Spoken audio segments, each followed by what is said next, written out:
যারা এখানে উপস্থিত আছেন বা নেটে যারা বক্তব্য শোনেন, যারা ইসলামিক আলোচনা শোনে, তারা এটা লক্ষ্য করলে দেখতে পাবে যে এটা তো অনেক পুরান কথা, বহুদিন ধরে শুনতেছে তাওহীদের আলোচনা, সবাই বলে, বারবারই শুনতেছেন। এটা এমন একটা বিষয়, প্রত্যেকটা বিষয়ের আসলে এটাই মুখ্য উদ্দেশ্য। কথাটা পুরানো হতে পারে, তবে জেনে রাখেন এর চাইতে গুরুত্বপূর্ণ এবং এর চাইতে দামি কোনো কথা আর হতে পারে না।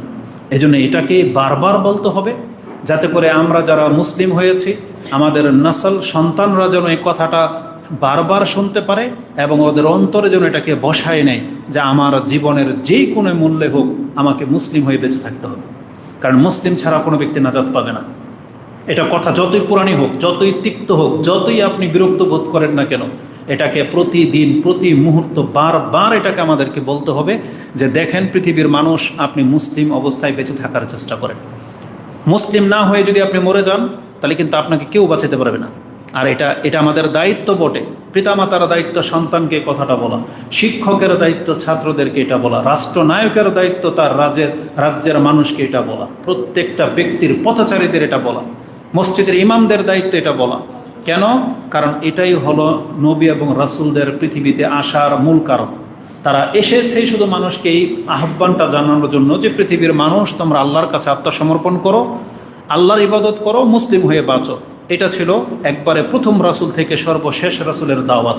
এজন্য এটা আপনার তিক্ততার বিষয় না, এটা আপনার একঘেয়েমির বিষয় না, বরং এটা আপনাকে আমাকে বারবার স্মরণ করে দেওয়া মানি হলো আপনার আমার কল্যাণ। আজকে আপনি লক্ষ্য করলে দেখতে পাবেন এটা সবচেয়ে পুরানো আলোচনা, সবচেয়ে বেশি আলোচিত বিষয়, কিন্তু তারপরেও ম্যাক্সিমাম মানুষ এটাকে কোনো গুরুত্বই দিচ্ছে না, বরং দিন দিন মানুষ ইমান থেকে মুখ ফিরাচ্ছে। ইমানের বিপরীত যেই রাস্তা আছে সেই পথের পথিক সবচেয়ে বেশি, অথচ সব থেকে বেশি আলোচনা দাওয়াত এটাই মানুষকে দেওয়া উচিত যে না আপনি মুসলিম হন। আসুন এই সম্পর্কে আল্লাহ সুবহানাহু ওয়া তাআলা আমাদেরকে স্পষ্ট ভাষায় বলেছেন, কোনো ব্যক্তি যদি মুসলিম অবস্থায় মরতে পারে, এটা আল্লাহর ওয়াদা, আল্লাহ বলেছেন আমি তাকে জান্নাত দেব। কোরআনে আল্লাহ সুবহানাহু ওয়া তাআলা বলেছেন, একাধিক আয়াত বা পুরো কোরআনই হচ্ছে এই মর্মে।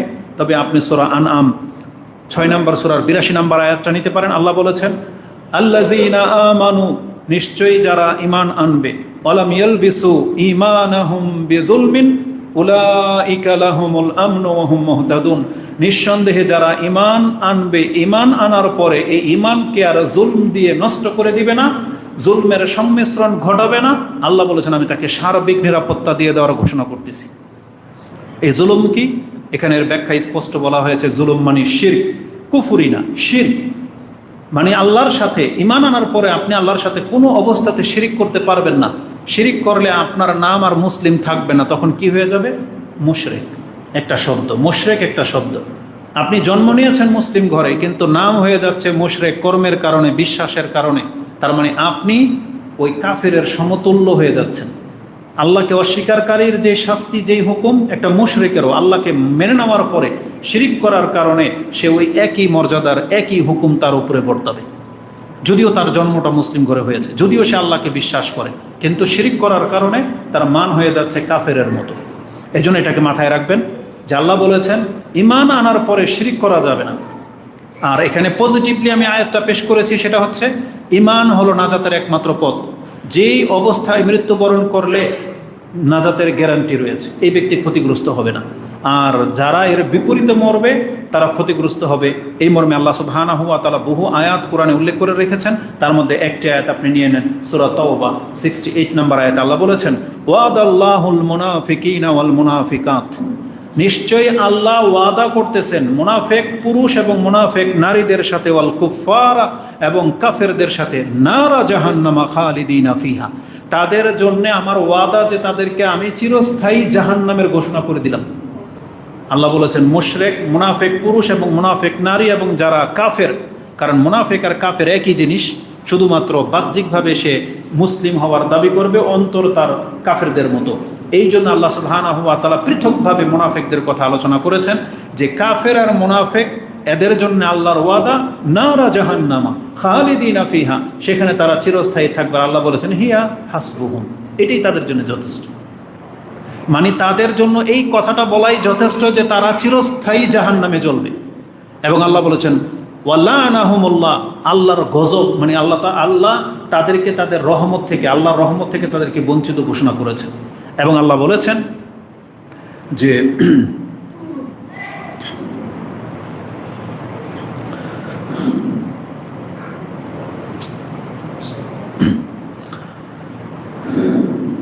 নারা জাহান্নামা খালিদিনা ফিহা হিয়া হাসবুহুম, তাদের জন্য যথেষ্ট। ওয়ালানাহুমুল্লাহ, আর আল্লাহর গজব তাদের উপরে পতিত হবে। ওয়ালাহুম আযাবুম মুকিম, আর আল্লাহ বলেছেন তাদের জন্য আযাবটা স্থায়ী থাকবে, কন্টিনিউ থাকবে। এক তো তারা স্থায়ী জাহান্নামে থাকবে। এমন হয় না যে অনেক সময় যদিও জাহান্নামে, যেমন জেলখানায় কোনো ব্যক্তি বন্দী, মাঝে মাঝে তাকে পিটানো হয়, মাঝে মাঝে পিটানো হয় না, কিন্তু আল্লাহ বলেছেন জাহান্নামে যারা থাকবে এক তো স্থায়ী থাকবে, আর শাস্তিটা ধরনটা হইল মুকিম অবস্থায়। মুকিম কাকে বলে? আমরা জানি দুইটা ব্যক্তি, মুকিম আর মুসাফির, তাই না? মুকিম মানে যেই ব্যক্তি নিজের এলাকায় থাকে, মানে মুকিম এখন সে সফরে নাই, নিজের এরিয়াতে আছে। তাহলে আল্লাহ বলেছেন তাদের জন্য শাস্তিটা স্থায়ী থাকবে। এক তো জায়গাও স্থায়ী জাহান্নাম, আর শাস্তি বন্ধ হবে না, বরং পিটান তো পিটানোই থাকবে, সারা জীবন তো সে মার খাবে, সারা জীবন সে আগুনে জ্বলবে। মানে কোনো একটা মুহূর্তের জন্য তাদেরকে নিস্তার দেওয়া হবে না যে একটু জিরিয়ে নিক আবার পিটাই, না, এমন না, হবে না। আল্লাহ বলেছেন আযাব মুকিম, একবারে কন্টিনিউয়াস তাদেরকে আঘাত করতেই থাকা হবে। নাউযুবিল্লাহি মিন যালিক। এটা হচ্ছে কাদের জন্য? মুনাফিক পুরুষ, মুনাফিক নারী এবং কাফেরদের জন্য আল্লাহ স্পষ্ট ঘোষণা করে দিয়েছেন। বরং আল্লাহ সুবহানাহু ওয়া তাআলা তো কোরআনে স্পষ্ট বলেছেন ইত্তাকুন নার, তোমরা জাহান্নামের আগুন থেকে বাঁচো বা তা থেকে ভয় করো। উইদ্দাত লিল কাফিরিন, মূলত আমি জাহান্নামটাকে সৃষ্টি করেছি কাফেরদের জন্য।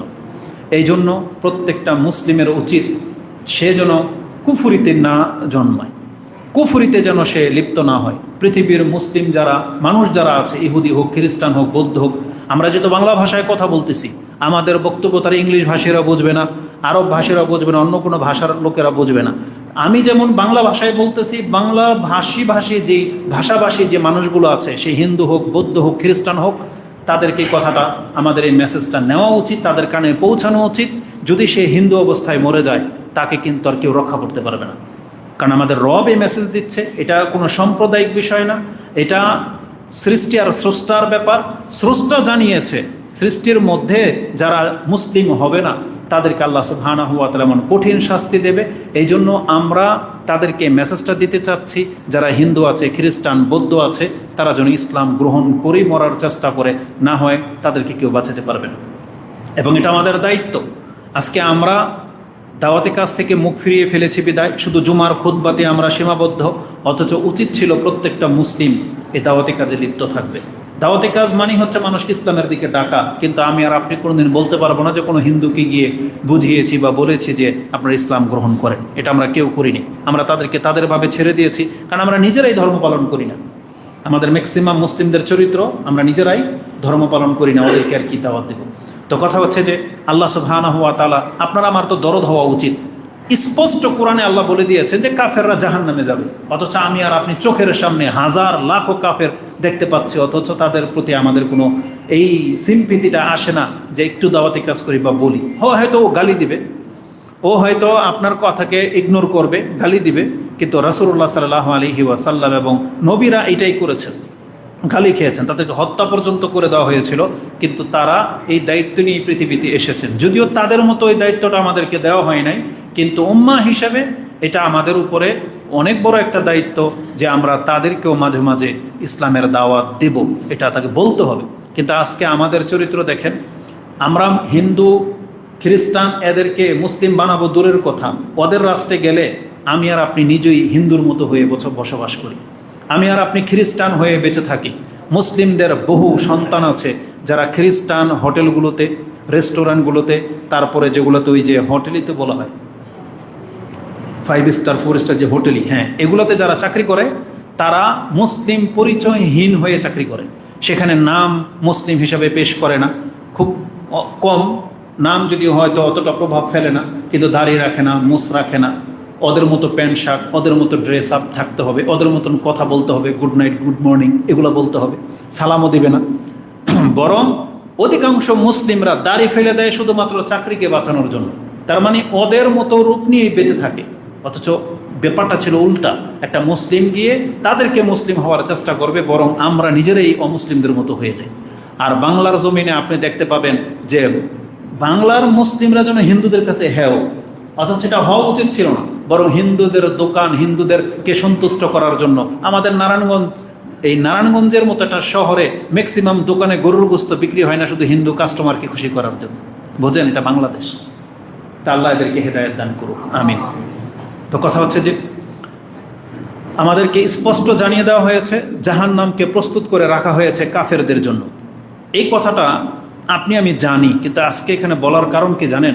আমাদের ম্যাক্সিমাম মুসলিমরা শুধু এতটুকুই স্মরণ রেখেছে যে কাফেররা জাহান্নামে যাবে।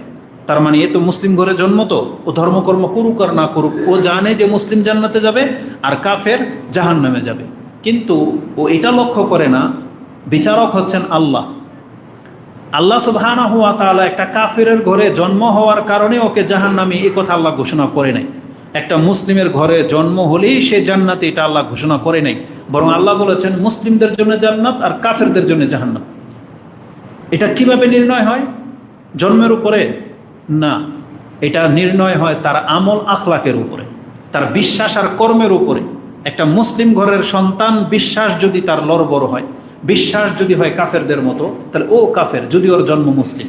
একজন মুসলিম যদি ধর্মকর্ম ছেড়ে দেয় একটা হিন্দু খ্রিস্টানদের মতো, তাহলে ওর জন্ম মুসলিম ঘরে হলে ওকে কেউ নাজাত দিতে পারবে না। এটা হচ্ছে কোরআনের মূলনীতি। কিন্তু অধিকাংশ মুসলিমরা শুধু তার মাথায় এটা বসায় রাখছে যে মুসলিম ঘরে জন্ম হলেই জান্নাতি, কাফেরের ঘরে জন্ম হলে সে জাহান্নামী। তবে জেনে রাখেন, কাফের যেমন জাহান্নামী, এবং আল্লাহ বলেছেন আমি কাফেরদের জন্যে জাহান্নামটাকে প্রস্তুত করে রেখেছি, ওই একই শব্দ আল্লাহ মুনাফিকদের সম্পর্কে বলেছেন, ওই একই শব্দ আল্লাহ মুশরিকদের সম্পর্কে বলেছেন। তার মানে আল্লাহ বলেছেন আমি মুশরিকদের জন্যও জাহান্নামকে প্রস্তুত করে রেখেছি।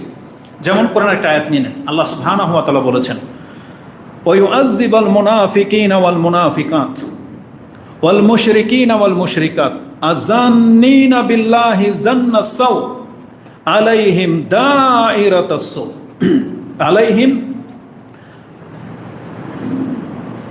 আলাইহিম দাইরাতুস সাউ। তারপর আল্লাহ বলেছেন ওয়াগাদিবাল্লাহু আলাইহিম ওয়া লাআনাহুম ওয়া আ'আদ্দা লাহুম জাহান্নামা ওয়া সাআত মাসীরা। আল্লাহ বলেছেন নিশ্চয়ই আমি মুনাফিক পুরুষ এবং মুনাফিক নারীদেরকে, মুশরিক পুরুষ এবং মুশরিক নারীদেরকে, এবং আল্লাহ সুবহানাহু ওয়া তাআলা সম্পর্কে যারা মন্দ ধারণা রাখে তাদের প্রত্যেকের জন্য আমি কঠিন শাস্তির ব্যবস্থা করে রেখেছি। তাদের উপর আল্লাহর লানত। এবং আল্লাহ বলেছেন ওয়া আ'আদ্দা লাহুম, আমি তাদের জন্য প্রস্তুত করে রেখেছি জাহান্নাম। তাহলে কাফের যেমন জাহান্নামের জন্য সৃষ্টি হয়েছে, তেমনি আল্লাহ বলেছেন মুনাফিক আর মুশরিকদের জন্য আমি জাহান্নামকে প্রস্তুত করে রেখেছি।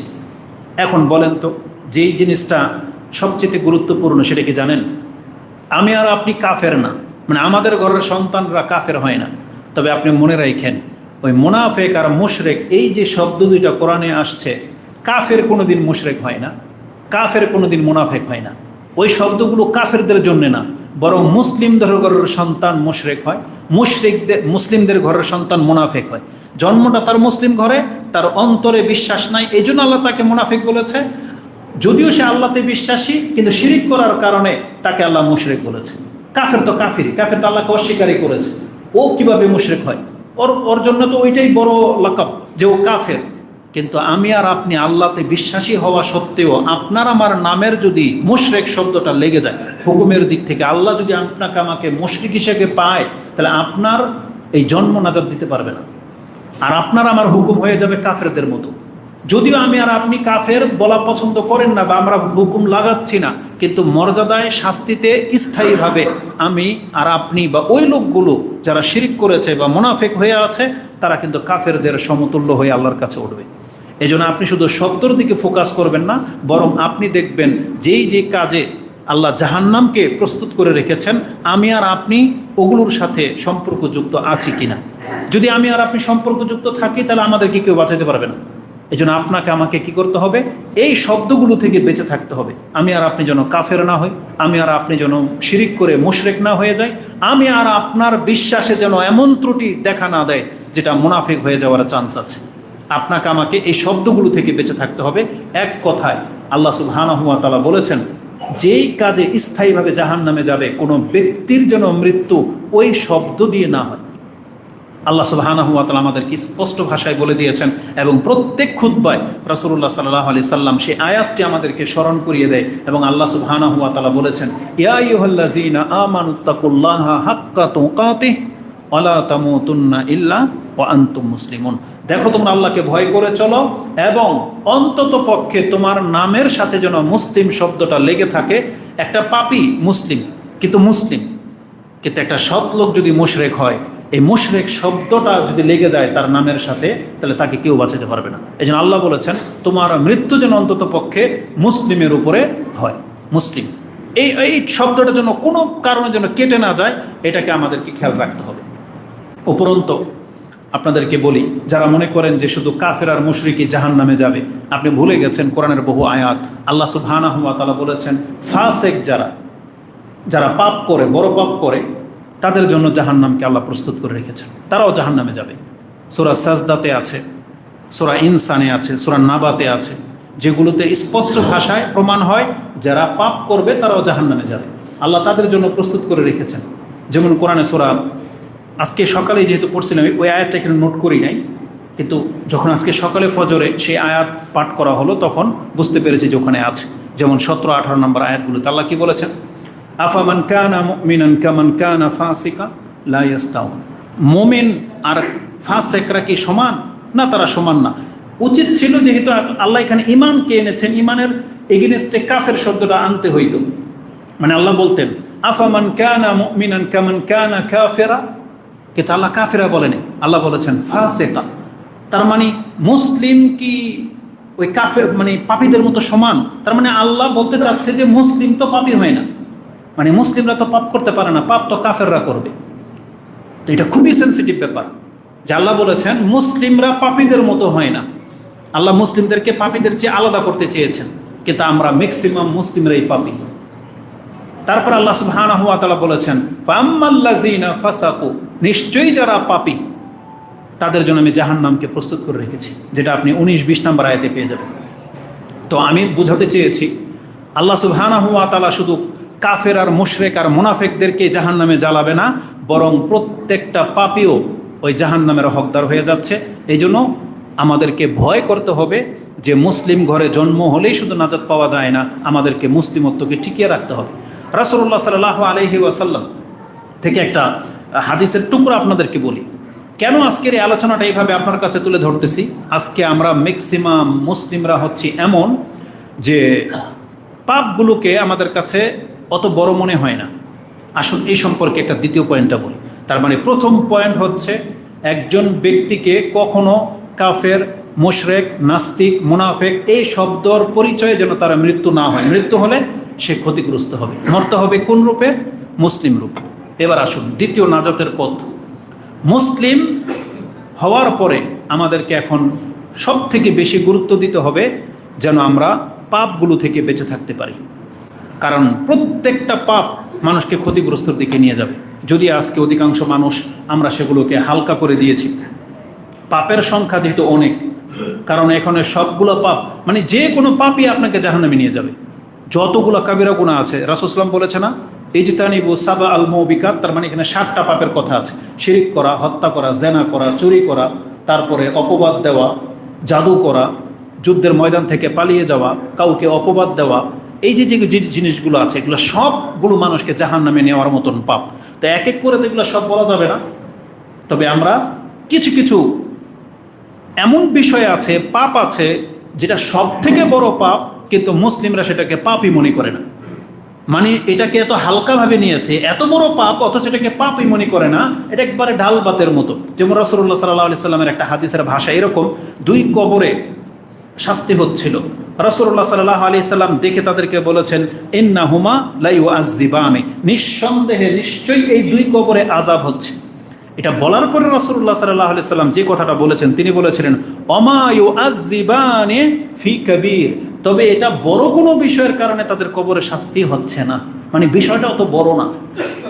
আমি কেন বোঝাতে চাইলাম, রাসূলুল্লাহ সাল্লাল্লাহু আলাইহি সাল্লাম কথাটা এই জন্যই বলেছেন, মানে বিষয়টা এতটা হালকা ছিল বা এতটা সহজ ছিল, সে চাইলে সে এটাকে মেনটেন করে চলতে পারতো। সেটা কি? প্রস্রাব থেকে সে বাঁচত না, বা প্রস্রাব করতে বসলে সে পর্দা করতো না। এই জন্য তার কবরে শাস্তি হচ্ছে আরেকজন চুগল করছিল, মানে একের কথা আরেকজনের কাছে লাগাতো। বলেন তো দেখি, প্রস্রাব করতে বসছেন, পর্দা করে বসা, এটাকে খেয়াল রাখা, এটা কি জিহাদের মতো কি বড় আমল? এটা কি, এটার জন্য কি আপনাকে অনেক মেহনত করতে হবে? এটার জন্য অনেক পয়সা খরচ করতে হবে? এটা কি নামাজের মতো যে আপনাকে পবিত্রতা হয়ে আইসা টাইম টু টাইম মসজিদে উপস্থিত, এত বড় কাজ? এটা কি লাখ টাকা ওই হজের মতো? না। আপনার প্রস্রাব করতে হবে, এটা নেচার, প্রতিনিয়ত কয়েকবার আপনাকে করতে হয়, যখন তখন। আল্লাহ সুবহানাহু ওয়া তাআলা এটাকে সহজ রেখেছেন। শুধুমাত্র এতটা বলেছেন, ওই সময় যেন আমরা লজ্জাস্থানের হেফাজত করি, আমরা যেন পর্দার সাথে বসি। কিন্তু একটা লোক পর্দা করতো না, তাই তার কবরে আযাব হচ্ছে। তার মানে এই লোকটা ব্যাপারটাকে এত হালকাভাবে নিয়েছে, কিন্তু ব্যাপারটা এতটা হালকা না। আর ব্যাপারটা এত সহজ ছিল, কিন্তু এই সহজ বিষয়টাকে সে গ্রহণ করে নেয়। আজকে ম্যাক্সিমাম পুরুষ পোলাদেরকে আমরা দেখতে পাই, যারা রাস্তাঘাটে চলাফেরা করে, প্যান্ট পরা বাবু, যারা ওই যে বিল্ডিং কনস্ট্রাকশনের কাজ করে মাইটাল, বা যারা রাস্তাঘাটে গাড়ির লাইনে যারা আছে, আমরা ম্যাক্সিমাম ব্যক্তিদেরকে দেখেছি রাস্তার মধ্যে চলতেছে, একটু জামে আটকে গেছে গাড়ি, প্রস্রাবে ধরছে, ফাট করে নেমেই এদিক সেদিক আর তাকায় না, চেন খুললো, বাস কাম সারতেছে দাঁড়ায় দাঁড়ায়। দূর থেকে কেউ দেখতেছে না, কি করতেছে সে পরোয়া করে না। লাস্টে কি হয়, শেষ চাপ করে চেনটা লাগিয়ে দিলে দৌড়। তার মানে ম্যাক্সিমাম পুরুষদের এই চরিত্র। কেন তারা এটার সম্পর্কে এত গাফেল? অথচ এটা অত্যন্ত সহজ একটা ব্যাপার ছিল, সে চাইলে এটা মেনটেন করতে পারতো, কিন্তু এর জন্য কবরে তার শাস্তি হচ্ছে। আমি এখন মূলত ওই পাপটার কথা আমার মূল উদ্দেশ্য না, এখানে উদ্দেশ্য হচ্ছে রাসূল সাল্লাল্লাহু আলাইহি ওয়াসাল্লামের এই ভাষাটা, ওমা ইউআযযিবানি ফি কাবীর। এই বিষয়টা এত বড় ব্যাপার ছিল না যে এই ব্যাপারটা মেনটেন করা তার জন্য সহজ ছিল। তার মানে আমি বোঝাতে চাইলাম, কিছু ব্যাপার আছে যেটাকে মানুষ খুব হালকা মনে করে, কিন্তু আসলে বিষয়টা অতটা হালকা না। যেমন বর্তমানে অধিকাংশ মুসলিমদের সবচেয়ে বড় পাপ যে আমলটার কথা বলবো, এটা হচ্ছে অবহেলিত ইবাদত। অবহেলিত ইবাদত, যেমন পৃথিবীতে যার মর্যাদা সবচেয়ে বেশি, তাকে সবচেয়ে বেশি অবহেলা করেছে মানুষ, নবীদেরকে। যেমন পৃথিবীতে সবচেয়ে মর্যাদাপূর্ণ মানুষ হচ্ছে পিতামাতা, যাদের ক্ষেত্রে সবচেয়ে বেশি অবহেলা করা হয় বাপমার প্রতি, ঠিক আল্লাহ সুবহানাহু ওয়া তাআলা সবচেয়ে বেশি সম্মান দিয়েছে আল্লাহর কিতাব কোরআনকে। এই কোরআনকে সবচেয়ে বেশি অবহেলিত হিসেবে পৃথিবীর মানুষ গ্রহণ করেছে। ম্যাক্সিমাম মানুষ কোরআন পড়তেই জানে না, আর যার ঘরে এক কপি কোরআন আছে সেটা পড়ে আছে তো পড়েই আছে, এটা কোনোদিন টাচ করা হয় না। পত্রিকাও প্রতিদিন পড়ে, কিন্তু কোরআন সে প্রতিদিন টাচ করে না, মানে অবহেলিত একটা কিতাব। ঠিক তেমনি যেই ইবাদতটাকে মুসলিমদের জন্য সবচাইতে বড় ফরজ করা হয়েছে, লা ইলাহা ইল্লাল্লাহ বলার পরে যেটা তার উপরে সবচেয়ে প্রথম ফরজ, সে 5 ওয়াক্ত সালাত, যেটা তার জান্নাতে যাওয়ার মাপকাঠি বলা হয়েছে, যেটা তার ইমানের পরিচয়। এই সালাতকে মানুষ এত হালকাভাবে নিয়েছে যে মুসলিম এটাকে কিছুই মনে করে না, অথচ সালাত হচ্ছে তার মুসলিমত্বের পরিচয়। সরাসরি যেই আমল সম্পর্কে জাহান্নামের কথা আছে, বেনামাজি জাহান্নামে যাবে, একবারে সরাসরি কোরআনের আয়াত আছে। আর কতগুলো বেয়াদব বা গাধা বক্তা আছে, তারা নাকি কোরআনের আয়াতই পায় না যে বেনামাজি জাহান্নামে যাবে, কোরআনে বিল আল্লাহ বলে নাই। অথচ স্পষ্টভাবে আল্লাহ সুবহানাহু ওয়া তাআলা কত শত আয়াতে বলেছেন যে বেনামাজি জাহান্নামে যাবে। আল্লাহ সুবহানাহু ওয়া তাআলা যেখানে নামাজের ত্রুটিকারীদেরকে আল্লাহ বলেছেন তারা জাহান্নামে, ওয়াইল নামক জাহান্নামে জ্বলবে, ত্রুটিকারীকে। আর বেনামাজের অবস্থা কি হতে পারে? আসুন তার মধ্যে একটা আয়াত আল্লাহ সুবহানাহু ওয়া তাআলা বলেছেন, জান্নাতীরা জাহান্নামীদেরকে জিজ্ঞেস করবে, আনিল মুজরিমিন, অপরাধীদেরকে, মা সালাকাকুম ফি সাকার। সাকার কিসের নাম? আল্লাহ এখানে কি উদ্দেশ্য, মানে আগুনই বলতে হবে এটা জরুরি? সাকার মানেই তো প্রজ্বলিত আগুন। সাকার মানে কি? লা তুবকি ওয়ালা তাজার লাওয়াহাতুল লিল বাশার। আল্লাহ বলেন লাওয়াহাতুল লিল বাশার, এটা এমন এক আগুন যে মানুষের চামড়াকেও সাওয়ায়া করে ফেলবে। সৌদি আরবে গিয়ে দেখবেন শাওয়ায়াতুল খালিজ আছে, মানে পোড়া মুরগির যে দোকান সবচেয়ে ফেমাস শাওয়ায়া, ওটার মুরগিও সবচেয়ে ফেমাস। তো বাংলাদেশে তো মশলা দিয়ে খাওয়া শিখছে, শুধু পড়তে পড়তে একবার হাড্ডি শুদ্ধ পুড়ে ফেলে, এমন জালিয়াতি। তো মানুষের চামড়াকে, গোশতকে পুড়িয়ে ফেলবে জাহান্নামের আগুনকে বলা হয়েছে এই ওয়াইল। আর আল্লাহ বলেছেন যে তোমরা এখানে কেন? সাকার, সাকার মানে হচ্ছে মানে যেটাকে আপনাকে এমনভাবে গ্রাস করবে, আপনাকে ছাড়বে না। লা তুবকি ওয়ালা তাজার, আল্লাহ বলছে এটা তোমাকে ছাড়বেও না, কিছু বাকিও রাখবে না। এটা হচ্ছে সেই জাহান্নামের নাম, সাকার। তাদেরকে জিজ্ঞাসা করা হচ্ছে তোমরা এই সাকার নামক জাহান্নামে কেন? জাহান্নাম তো অনেকগুলো ক্যাটাগরি আছে, এমন জাহান্নামে তোমাদেরকে ফেলা হলো কেন যেই জাহান্নাম থেকে তোমাদেরকে আর কেউ ছাড়াইতে পারবে না? তখন তাদের প্রথম জবাব, লাম নাকু মিনাল মুসাল্লিন, আমরা নামাজিদের অন্তর্ভুক্ত ছিলাম না। ও কি করে তারপরে কোরআনের আয়াত পায় না যে নামাজ না পড়লে জাহান্নামে যাবে? কি করে পায় না কোরআনের আয়াত? এই অপরাধীদের প্রথম জুমলাই হচ্ছে এটা, লাম নাকু মিনাল মুসাল্লিন, আমরা নামাজি ছিলাম না। তাহলে আজকের খুতবার মূল বিষয় হচ্ছে যে অবস্থায় মরে গেলে আপনি ক্ষতিগ্রস্ত হবেন, তার একটা হলো কুফরি অবস্থায় মরে গেলে, দ্বিতীয় অবস্থা হচ্ছে মুসলিম হওয়া সত্ত্বেও যদি আপনি বেনামাজি অবস্থায় মরে যান তাহলে আপনি জাহান্নামে যাবেন, আপনাকে কেউ রক্ষা করতে পারবে না। বেনামাজি অবস্থায় যারা আজকে পৃথিবীতে বেঁচে আছে তাদের সংখ্যা কত? 2006 বা 2007 একটা জরিপে সৌদি আরবের রেডিও থেকে জেদ্দা যে অনুষ্ঠান হয় তাতে শুনেছিলাম, একজন শেখ আরেকজনকে জিজ্ঞেস করতেছে, আপনি কি জানেন বাংলাদেশে বা এশিয়াতে বাংলাদেশে কতজন নামাজি? বলতেছে কতজন? বলতেছে শতকরায় 2 জন নামাজি। শতকরায় কয়জন নামাজি? 2 জন, মানে 98 জন বেনামাজি। তো বলছে আচ্ছা সৌদি আরবে কয়জন শতকরা নামাজি? আমাদের দৃষ্টিভঙ্গি কি মনে হয় ম্যাক্সিমাম নামাজি, তাই না? কিন্তু শেখ সৌদি আরবের তিনি বলতেছেন মাত্র 5 জন নামাজি, 95 জন বেনামাজি। তাদের দৃষ্টিভঙ্গি কি? তার মানে শুধু জুমা নামাজ পড়া না, তারা ক্যালকুলেট করেছেন 5 ওয়াক্ত নামাজকে। 5 ওয়াক্ত নামাজ যারা পড়ে তারা মূলত নামাজি। আর এই 5 ওয়াক্ত নামাজ আদায় করা বাংলাদেশের সংখ্যা মাত্র 2%। সৌদি আরবের মতো জায়গায় 5 ওয়াক্ত নামাজ আদায়কারীর সংখ্যা মাত্র 5%। আর 95 জন বেনামাজ। আমাদের দেশের 98 জন বেনামাজ। আর আমি আর আপনি তাদের অন্তর্ভুক্ত কিনা এটা একটু খেয়াল রাখতে হবে যে আমরা কি দাইমান, আল্লাহ বলেছে না আল্লাযীনাহুম আলা সালাতিহিম দাইমুন, মুমিন তো তারা যাদের তাদের নামাজে কন্টিনিউ থাকে। তার মানে 5 ওয়াক্ত নামাজ তার মধ্যে পাওয়া যাবে, এ হলো মুমিন, এ হলো নামাজি। আর সেই বেনামাজি হয়ে আজকে পৃথিবীর ম্যাক্সিমাম মানুষ বেঁচে আছে, তাহলে সে নাজাতের আশা করে কিভাবে? এই জন্য শুধু মুসলিম হওয়া যথেষ্ট না নাজাতের জন্য, আপনাকে নামাজি হইতে হবে। বেনামাজি শব্দটা যেন আপনার লাশের সাথে না লাগে। বেনামাজি, বেনামাজি যদি লেগে যায় আপনার নামের আগে, ওই অবস্থায় যদি আপনি মরে যান তাহলে আপনাকে ক্ষতিগ্রস্ত হওয়া থেকে কেউ বাঁচাতে পারবে না। এই জন্য আমাদের দ্বিতীয় মেসেজ থাকবে, আপনি যদি ক্ষতিগ্রস্ত অন্তর্ভুক্ত হয়ে মরতে না চান তাহলে আপনার নামের আগে নামাজি শব্দটা লাগান।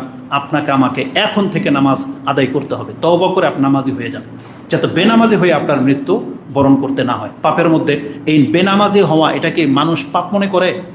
এটাকে জেনার মতো পাপ মনে করে? এটাকে হত্যার মতো পাপ মনে করে? না, করে না। বেনামাজি হওয়াটাকে কোনো পাপই মনে করে না, অথচ এটা হচ্ছে সবচেয়ে বড় পাপ, নামাজ ছেড়ে দেওয়া। এই জন্য আমাদের মুসলিম ভাই বোনদেরকে বলবো, আমাদেরকে অবশ্যই নামাজি হতে হবে। বেনামাজের মতন পাপে আপনি জড়ায়েন না। পাপ সম্পর্কে আমরা আগে পারবো না, আজকে উদ্দেশ্য ছিল একটু ভিন্ন টপিকস নিয়ে আলোচনা করবো, মানে ভিন্ন একটা দিক, তার মধ্যে এটা একটা। এবার আসুন, মুসলিম হয়েও জাহান্নামে যাবে বা ক্ষতিগ্রস্ত মৃত্যু কোনটা? কোরআনে আল্লাহ সুবহানাহু ওয়া তাআলা এক শ্রেণীর মানুষের কথা বলেছেন, তারা হলো দুনিয়ার প্রতি আসক্ত, দুনিয়াতে ডুবে গেছে এমন মুসলিমরা জাহান্নামে যাবে। এখানে শুধু কাফের উদ্দেশ্য না, দুনিয়ার প্রতি ঝুঁকে গেছে, দুনিয়ায় যার মুখ্য এমন ব্যক্তি, সে কাফের হোক মুসলিম হোক, সে জাহান্নামে যাবে। এবং তার সম্পর্কে আল্লাহ সুবহানাহু ওয়া তাআলা কঠিন কথা বলেছেন কোরআনে, যাদের মুখ্য উদ্দেশ্য দুনিয়া, দুনিয়া পেলে খুশি, না পেলে খুশি না।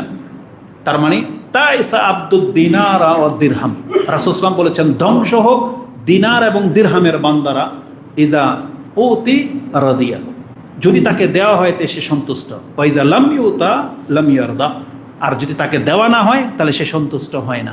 যাদের সম্পর্ক পয়সার সাথে, যাদের ধর্মকর্ম পয়সার সাথে, যে ব্যক্তি ভালো আছে তো নামাজ পড়ে, ভালো নাই সেজন্য নামাজ পড়ে না, ভালো আছে সেই জন্য বাপমার খেদমত করে, একটু কষ্টে আছে তখন আর বাপমার খেদমত করে না, কারণ ও বলতেছে আমার নিজেরই সংসার চলে না, আমার ওয়াইফ আমার স্ত্রী সন্তানেরই হয় না, তো আমার বাপমাকে কি দিব। অথচ তার সন্তানকে দেওয়াটা এক টুকরা, এক মুঠ ভাত দেওয়াটা যেমন তার উপরে ফরজ, তেমনি তার পিতামাতার উপরেও এক মুঠ ভাত দেওয়া তার উপরে ফরজ। এক মুঠ থাকলে সেটাকে ভাগ করে দিতে হবে, এমনটাই আমাদেরকে শিক্ষা দেওয়া হয়েছে। কিন্তু আমরা বেতন কম, অমুক বাহানা তমুক বাহানা, খরচ বেশি, ভাড়া থাকি বিদায় বাপ মাকে সে দেয় না, না এটা কোনো সন্তানের নাজাতের মাপকাঠি হইতে পারে না, এই ব্যক্তি ধরা খেয়ে যাবে। তো আল্লাহ সুবহানাহু ওয়া তাআলা আমাদেরকে বলেছেন, যারা দুনিয়ার বান্দা হয়ে বেঁচে আছো তোমরা সাবধান হয়ে যাও। কোরআনের অসংখ্য আয়াত আছে, তার মধ্যে এটা আমাদের অত্যন্ত জরুরি বিষয় আজকে, যে আমরা দেখতে পাচ্ছি অধিকাংশ মানুষ, ম্যাক্সিমাম মুসলিম হওয়া সত্ত্বেও তারা দুনিয়ার জন্য বেঁচে আছে। আমি যতক্ষণ থেকে খুতবায় দাঁড়িয়েছি, ওই পেছনে 3-4টা ছেলে পেছনে, তোমরা কি জানো যে এটা খুতবা চলতেছে? এ আমার দিকে তাকাও, ওকে ঘুরান তোমার দিকে, ঘুরান, এই ছেলেটাকে ঘুরান তোমার দিকে। এই, এটা যে খুতবা চলতেছে, কি তোমার কি কোনো গায়রত বলতে কিছু নাই? ভদ্রতা বোঝো? মুসলমানের ঘরের সন্তান, কোরআন সুন্নাহর ঘরের সন্তান। যখন থেকে আমি খুতবায় দাঁড়িয়েছি তখন থেকে 3জন কোনাত বসে এই যে কথা বলতেই আছে। ওকে জানে খুতবার মর্যাদা কি? এরা মানুষ হবে? আজকে পুরো পৃথিবী হচ্ছে বিশৃঙ্খলা, মুসলিমত্বের মধ্যে টিকে থাকে না। অথচ তারা এতটুকু কমন সেন্স পর্যন্ত নাই যে মসজিদে এসে খুতবা অবস্থায় কথা বললে তারা নেকি কাটা যাবে, ও নেকির জন্য আসেই নেই। মূলত আমাদের সন্তানদেরকে তো শিক্ষা দেওয়া হয়, তাদেরকে তো বলা হয়, তাহলে কেন তারা এটা উপদেশ হিসাবে নেয় না? কেন আল্লাহকে ভয় করে না? আল্লাহ তো বলেছেন, ওয়ান্নাল মাসাজিদা লিল্লাহি ফালা তাদউ মা আল্লাহি আহাদা। এর মানে কি? বরং আল্লাহ বলেছেন ওই কাফেরদের সম্পর্কে, তারা যদি আল্লাহর ঘরে ভীত সন্ত্রস্ত হয়ে না ঢুকে তাহলে তাদের কপালে দুর্গতি আছে। এটা আল্লাহর ঘরে আপনাকে কোনো পরিচয় না, সেখানে আল্লাহর বান্দা হয়ে আপনাকে ঢুকতে হবে। সেখানে এসে দুনিয়ার কাজ কারবারগুলো তো আপনাকে ছাড়তে বলা হয়েছে এই সময়টুকুর মধ্যে। এটা আল্লাহর জিকিরের সময়। এখানে আপনি তো কথা বলার মতো জায়গা না, আপনি তো নেকি হারাচ্ছেন। গুরুত্বের সাথে নিতে হবে। তা আল্লাহ সুবহানাহু ওয়া তাআলা বলেছেন, যারা দুনিয়ার বান্দা তোমরা শুনে রাখো, মান কানা ইউরিদুল হায়াতাদ দুনিয়া ওয়া যিনাতাহা, যারা দুনিয়ার উদ্দেশ্য বেঁচে আছে এবং দুনিয়ার চাকচিক্যময় জীবন চায়, আল্লাহ বলেছেন নুওয়াফি ইলাইহিম ওয়া যিনাতাহা নুওয়াফি ইলাইহিম আমালাহুম, আমি আল্লাহ তাদেরকে তাদের কৃতকর্মের ফল দুনিয়াতেই দিয়ে দিব। দুনিয়াতেই তারা এটা নিয়ে ব্যতিব্যস্ত থাকবে। আল্লাহ বলছেন ফিহা ওয়াহুম ফিহা লা ইউবখাসুন, এমনকি কত ব্যক্তিকে আল্লাহ অঢেলটা দিয়ে দিবে, কোনো ঘাটতি করবে না। তার মানে তার ভালো কর্মের যত যা আছে আল্লাহ বলছে আমি তোকে দুনিয়াতেই দিয়ে দিব। এমন ব্যক্তিদেরকে আল্লাহ কি করেছেন, কি করবেন? আল্লাহ বলেছেন যারা দুনিয়ার জন্য কাজ করেছে আর দুনিয়া পেয়ে গেছে, আল্লাহ বলেছেন উলাইকাল্লাযিনা লাইসা লাহুম ফিল আখিরাতি ইল্লান নার, তবে কিয়ামতের মাঠে তাকে জাহান্নামের আগুন ছাড়া আর কিছুই দেওয়া হবে না। ও হাবিতা মা সানাউ ফিহা ওয়া বাতিলুম মা কানু ইয়ামালুন, আল্লাহ বলেছেন সে নেকি হিসেবে, ইবাদত হিসেবে যা কিছু করেছে এগুলো সব বরবাদ হয়ে যাবে, কারণ কোনোটাকে সে আল্লাহর কাছে প্রাপ্য হিসেবে করেনি। সালাত পড়েছে সেটা ভোটের জন্য, যদি এটা তার উদ্দেশ্য হয়ে থাকে। দান করেছে দাতা উপাধি পাওয়ার জন্য। দেখবেন যে যারা নেতা ধর্মকর্ম করে না, কিন্তু মাহফিলগুলোতে বা এমন যেগুলো শুডাউন হয়, বড় বড় নেম প্লেট ছাপানো হবে, সেখানে সে প্রকাশ্যে 1,50,000 দান করে, যেটা আমি আর আপনি পারি না। তা আল্লাহ সুবহানাহু ওয়া তাআলা বলেছেন যদি নেকির জন্য না হয়, এটা দুনিয়াতে আল্লাহ দিয়ে দিবে, এবং এই কর্ম বাতিল বলে আল্লাহর কাছে গণ্য হবে। সে এর বিনিময়ে পরকালে কিছুই পাবে না জাহান্নামের আগুন ছাড়া। আর যে আয়াতটাকে আজকের খুতবার এই পয়েন্টের জন্য চুজ করেছি সেটা হচ্ছে সূরা ইউনুস 10 নম্বর সূরা। এটা ছিল সূরা হুদ 11 নম্বর সূরা, আর সূরা ইউনুস 10 নম্বরের 7, 8, 8 এই আয়াতগুলো আপনি পড়েন। তাতে আছে আল্লাহ বলেছেন ইন্নাল্লাযিনা লা ইয়ারজুনা লিকাআনা, যারা আমার সাথে সাক্ষাতের বিষয়টাকে প্রাধান্য দেয় না, প্রত্যাশা রাখে না যে আমি যে কোনো ভালো কাজ করব, করে যাই কারণ আমার রব আমাকে দিবে, যারা এই প্রত্যাশার সাথে না করে, এবং আল্লাহ বলেছেন লিকাআনা ওয়ারাদু বিল হায়াতিদ দুনিয়া, বরং তারা দুনিয়ার জীবনটাকেই পেয়ে সন্তুষ্ট হতে চায়, ওয়াতমাআন্নু বিহা, আর দুনিয়াতে পেয়ে গেলেই সে নিজেকে পরিতৃপ্ত মনে করে। আল্লাহ বলেছেন আল্লাযিনা হুম আন আয়াতিনা গাফিলুন, আর যারা আমার আয়াত নিদর্শন সম্পর্কে গাফেল, উলাইকা মাওয়াহুমুন নার, তারা আমি জাহান্নামের জন্য তাদেরকে প্রস্তুত করে রেখেছি। তাদের জন্য আমি জাহান্নামকে প্রস্তুত করে রেখেছি। বিমা কানু ইয়াকসিবুন, আল্লাহ বলেছেন তারা যা কিছু জমা করেছে দুনিয়াতে, তার বিনিময়ে আমি তাদের জন্য জাহান্নামকে প্রস্তুত করে রেখেছি। তার মানে আজকে অধিকাংশ মানুষের ধ্যান ধারণা শুধু দুনিয়াতে সে কিভাবে এস্টাবলিশ হবে, তার ব্যাংক পুঁজি হবে, তার জীবনযাত্রার মানটা কত উন্নত হবে, কত আপার গ্রেডে সে যেতে পারে, সের জন্য সে প্রতিযোগিতায় লেগে আছে। কিন্তু তার ফজরের নামাজ ছুটে যাচ্ছে, এটার জন্য তার কোনো টেনশন নাই। ম্যাক্সিমাম মানুষ যাদের ফজরের নামাজ ছুটে যায়, তার মানে নিদ্রাটা বেশি রাত পর্যন্ত নিয়ে যায়, সেই জন্য সে হয়তো রাতের 12টা 1টা বাজে ঘুমায়। তার ব্যস্ততা শহরগুলোতে এসে, কারণ শহরের মানুষ সবগুলো 12টা পর্যন্ত জেগে থাকে, মার্কেটই শেষ হয় তাদের 10টা 11টা। তাহলে এই ধরনের ব্যক্তিরা ফরজ নামাজ পড়বে কিভাবে? এই জন্য এখন সে ঘুমকে বাহানা দিয়ে দোষারোপ করে যে আমি ঘুমের কারণে বা ব্যস্ততার কারণে সালাত পড়তে পারি না। অথচ আপনাকে আমাকে জানানো হয়েছে যে আমাদেরকে সৃষ্টি করা হয়েছে আল্লাহর ইবাদতের জন্য, দুনিয়ার জন্য না। ইবাদতের পরে আপনি যত পারেন দুনিয়া কামান, আল্লাহ আপনাকে সেটা গুরুত্বের সাথে ধরবে না, কারণ আল্লাহ এটা আপনাকে দুনিয়া হিসেবে দিয়ে দিবেন। কিন্তু ইবাদত বিহীন যদি আপনি দুনিয়া নিয়ে পড়ে থাকেন, তাদের ক্ষেত্রে এই আয়াত ফিট হবে। যারা দুনিয়ার গোলাম তারা যেন সতর্ক সাবধান হয়ে যায়। তার মানে যেই ব্যক্তি মুসলিম ঘরে জন্ম হওয়া সত্ত্বেও দুনিয়া নিয়ে পড়ে আছে, দুনিয়া পেলো না পেলো এটা নিয়ে টেনশন, আল্লাহকে দোষারোপ করে, অন্যকে দেখে আল্লাহকে গালি দেয় যে আল্লাহ আমাকে কেন দিল না, ওকে কেন দিল, আমি কি দোষ করেছি, যারা আল্লাহর প্রতি এরকম ব্লেম দেয়, আল্লাহ বলেছেন এরা হচ্ছে দুনিয়ার বান্দা। এদেরকে আমি দিলে খুশি, না দিলে না খুশি না, তাহলে এরা আমার বান্দা হতে পারবে না। এদের জন্য আমি কঠোর শাস্তির ব্যবস্থা করে রেখেছি।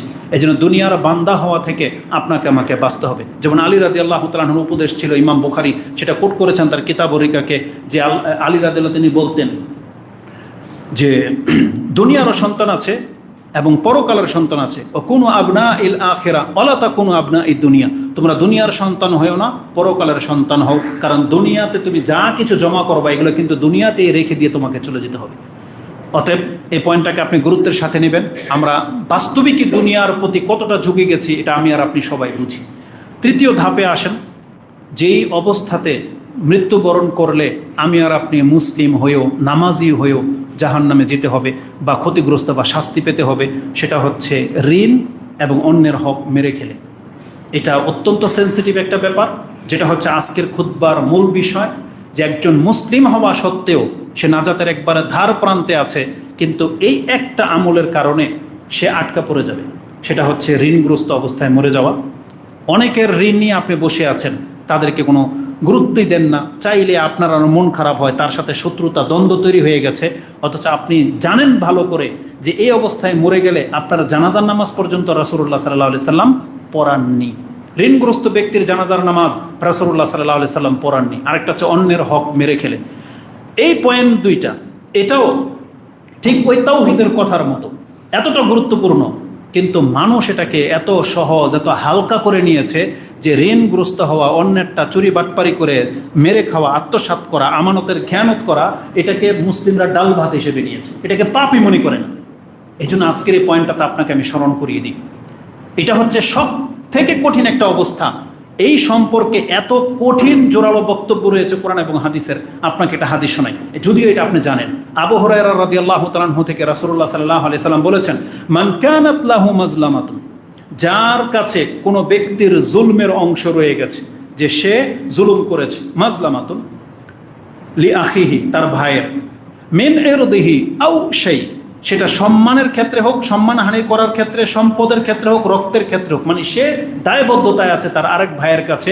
রাসূলুল্লাহ সাল্লাল্লাহু আলাইহি সাল্লাম বলেছেন, ফালিয়াতাহাল্লালহু আল-ইয়াউম, ফালিয়াতাহাল্লালহু মিনহুল ইয়াউমা, আজকে যেন সে হালাল হয়ে নেয়।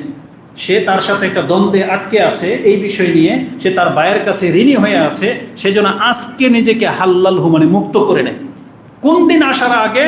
কাবলা আল্লাহ ইয়াকুনা দিনারুন ওয়ালা দিরহামুন, ওই দিনটা আসার আগে যেই দিন লেনদেন দিনার দিরহাম দিয়ে হবে না। দুনিয়াতে আপনার আমার সম্পর্ক দিনার আর দিরহামের সাথে দ্বন্দ্ব, আল্লাহ রাসূল সাল্লাল্লাহু আলাইহি ওয়াসাল্লাম বলেছেন আজকে এটাকে যেন মিটিয়ে নেয়, কালকে এই দিনার আর দিরহাম দিয়ে সেখানে কিন্তু রদবদল হবে না।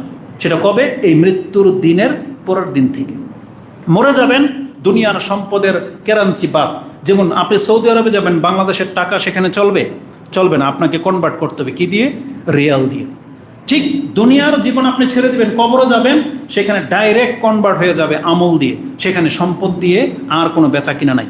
সেখানে সব কিছু জান্নাতের প্রত্যেকটা নিয়ামত নেকির বিনিময়ে আপনার কাছ থেকে নেওয়া হবে, নেকির বিনিময়ে। জান্নাতে ঢুকতে পারবেন নেকির বিনিময়ে, জান্নাতের নাজ নেয়াজ সব নির্ভর করে দেওয়া হয়েছে নেকির উপরে। সেখানে ধন সম্পত্তি দিয়ে কোনো কেনা বেচা হয় না।